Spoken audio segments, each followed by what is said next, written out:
बच्चों आज के इस वीडियो में 8th ग्रेड अभ्यास पुस्तिका सामाजिक विज्ञान कक्षा 7 के लिए जो आपकी पुस्तक है इसके अध्याय जो आपका 2 है राजा और उनके राज्य, इसे हम सॉल्व करेंगे।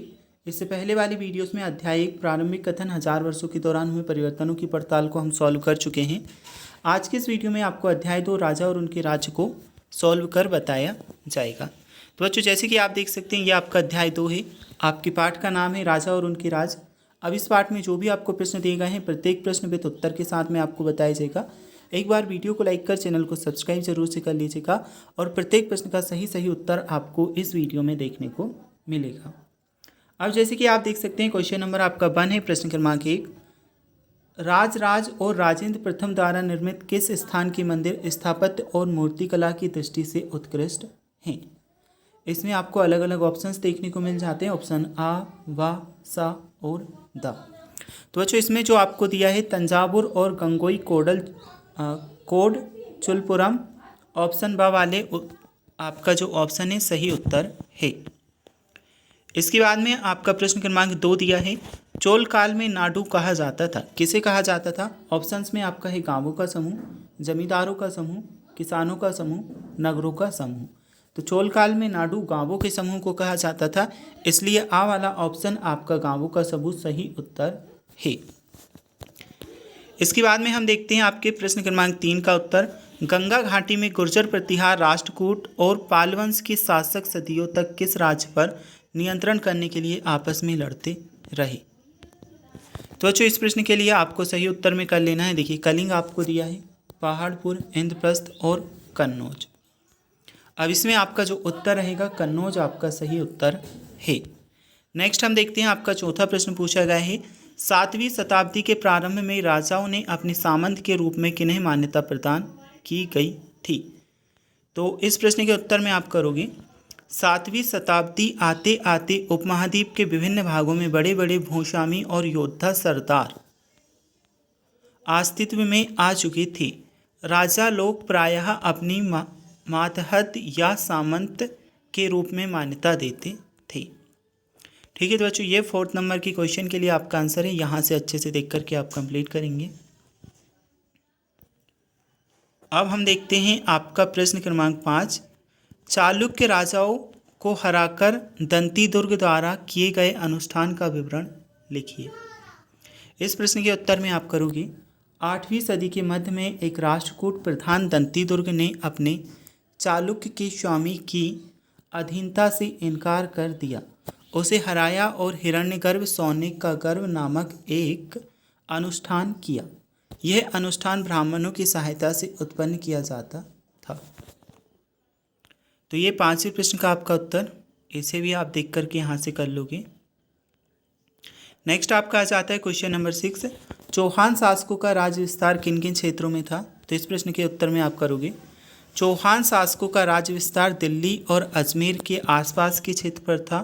उन्होंने पश्चिम और पूर्व की ओर अपने नियंत्रण का क्षेत्र विस्तार करना चाहा था।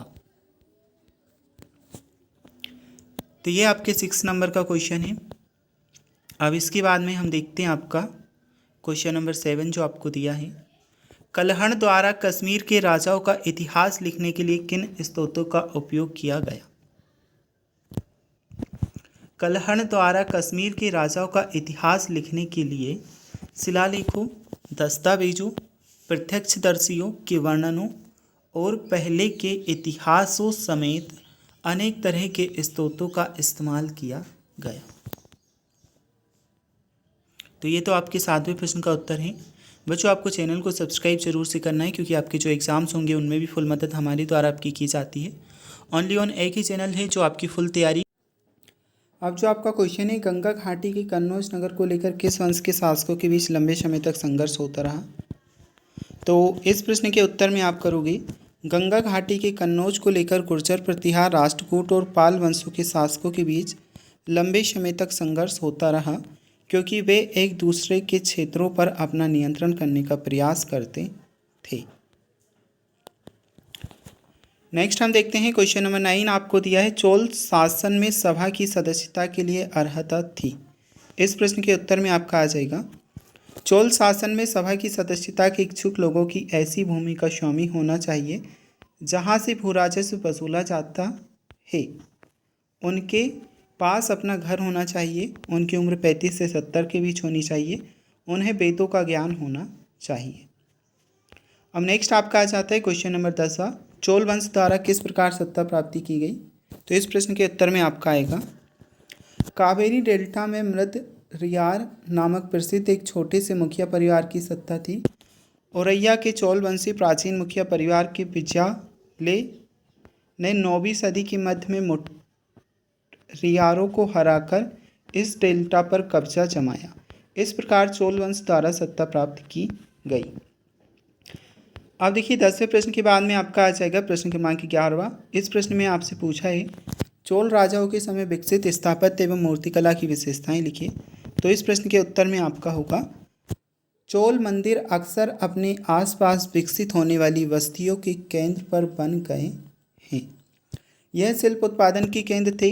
ये मंदिर शासकों और अन्य लोगों द्वारा दी गई भूमि से भी संपन्न हो गए थे। इस भूमि की उपज उन सारे विशेषज्ञों का निर्वाह करने में खर्च होती थी जो मंदिर के आसपास रहते और उसके लिए काम करते थे। नेक्स्ट आपका आ जाता है क्वेश्चन नंबर 12। चोल राजाओं के समय कृषि एवं सिंचाई की क्या व्यवस्था थी? इस प्रश्न के उत्तर में आप करोगे, चोल की कई उपलब्धियां कृषि एवं सिंचाई की व्यवस्था में थी। जैसे डेल्टा क्षेत्रों में बाढ़ को रोकने के लिए तटबंध बनाए गए और पानी को खेतों तक ले जाने के लिए नहरों का निर्माण किया गया। कई क्षेत्रों में एक साल में 2 फसलें उगाई जाती थी। तो बच्चों क्वेश्चन नंबर 12 तक हम सॉल्व कर चुके हैं। अब जो आपका आ जाता है क्वेश्चन नंबर 13वां। चोलकालीन प्रशासन व्यवस्था की प्रमुख विशेषताएं हमें लिखनी है। इसमें आप करोगे, चोलकालीन प्रशासन व्यवस्था की प्रमुख विशेषताएं। तो चोलकालीन प्रशासन व्यवस्था में किसानों की बस्तियां उर कहलाती थी। गांव की बस्तियों के समूह को नाडू कहा जाता था। ग्राम परिषद और नाडू न्याय करने, कर वसूलने जैसे कई प्रशासनिक कार्य करते थे। सिंचाई के कामकाज में बाग बगीचों, मंदिरों इत्यादि की देखरेख के लिए सभा में विभिन्न समितियां होती थी। धनी भू स्वामियों की चोल राजाओं ने सम्मान के रूप में अर जैसी उपाधियाँ थी। तो जो आपका पार्ट 2 है यहाँ से कंप्लीट हो जाता है। इसके बाद अध्याय 3 जो आपका है दिल्ली 12वीं से 15वीं शताब्दी, इसके उत्तर की वीडियो का लिंक डिस्क्रिप्शन बॉक्स में दिया है, वहाँ से जाकर के आप देख सकते हैं।